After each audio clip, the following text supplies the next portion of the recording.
let's take a look at chord progressions in a lot of popular genres, pop music.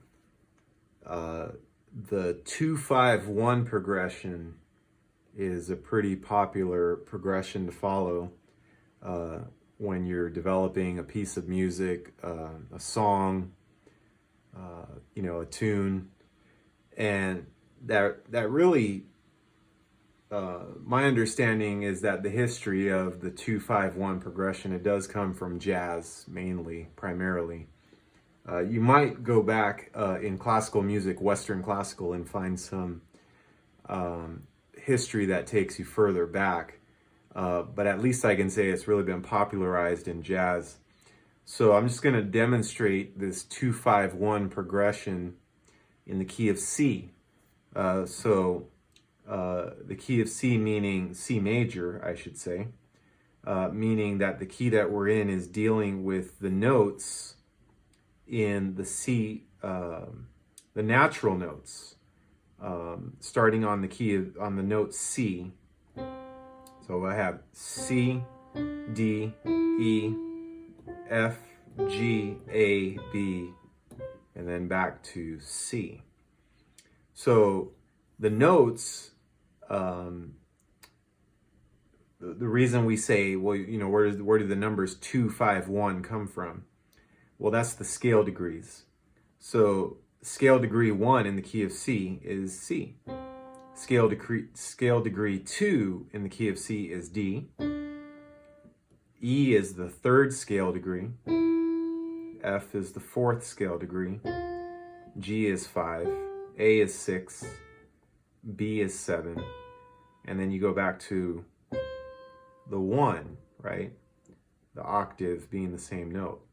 So the scale degree 2 in the 2-5-1 progression in the key of C represents the D chord, all right?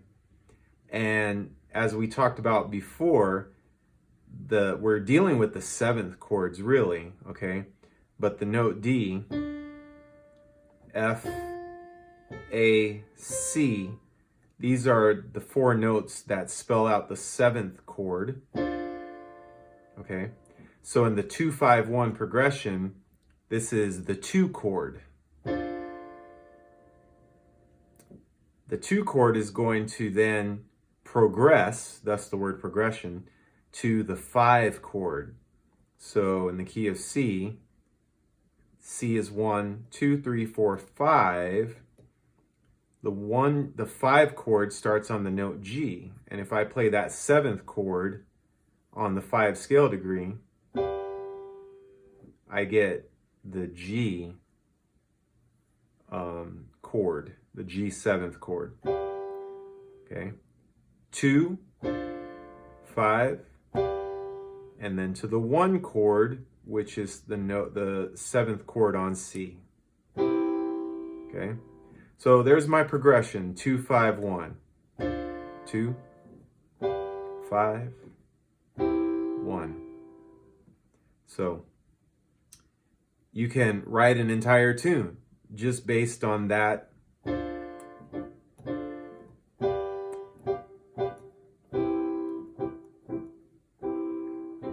And I could repeat it.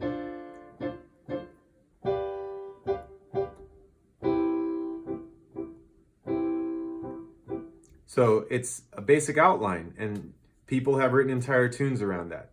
Now, let me talk about the inversions of these chords, okay? This comes in handy when you're playing like on the piano, that if you invert, you're using the same 4 notes of each chord, but you'll play one note either an octave higher or an octave lower, right? So if I go to my 2 chord and I play the notes with the D note in the lowest part of the chord, I just build the 1, 3, 5, 7 scale degrees of that chord as such, like this, right? But let's say I want to not have the D as the lowest note, but let me say, okay, I'll have the F, which is the third scale degree of the chord, as the lowest note. Then that means I'm going to play the D an octave higher. So I'm going to play the chord spelled out F-A-C-D. So D-F-A-C, F-A-C-D. All right. Here, let me talk a little bit about the hand position. The fingers I'm using is 1, 2, 3, 5. But then if I move up to the first inversion, okay, so that's what it is. It's the first inversion. I'm going to use 1, 2, 4, 5. That's just a little bit more comfortable for me. All right. And then I'm going to do the second inversion, which is A, C, D, F. All right. So what I've done here is I've played the 2 chord in the root position, the first inversion, the second inversion. So the notes are the same, but the octaves of the notes are a little bit different. So I'm actually going to use the second inversion. Okay, well, let me say one more thing. Because there's 4 notes, there's 4 different positions. So the fourth one would be the C as the lowest note. So that would be C, D, F, A. All right. So now those are the inversions.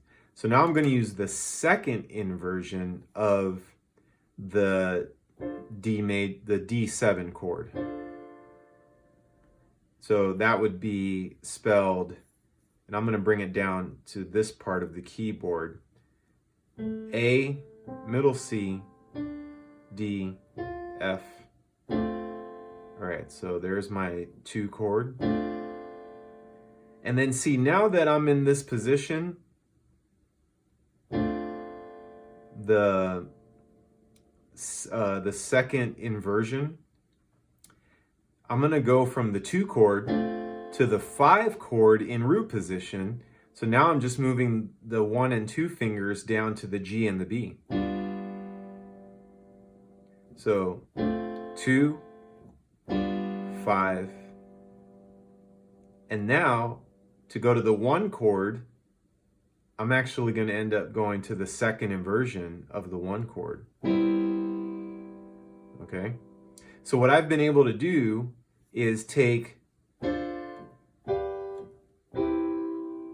2, 5, 1 and change the inversions so that I have the range that I'm playing in, right, the frequency range, to stay in just this part of the keyboard rather than covering about this much of the keyboard, okay? So 2, 5, 1. Okay, so there's my progression using the inversions.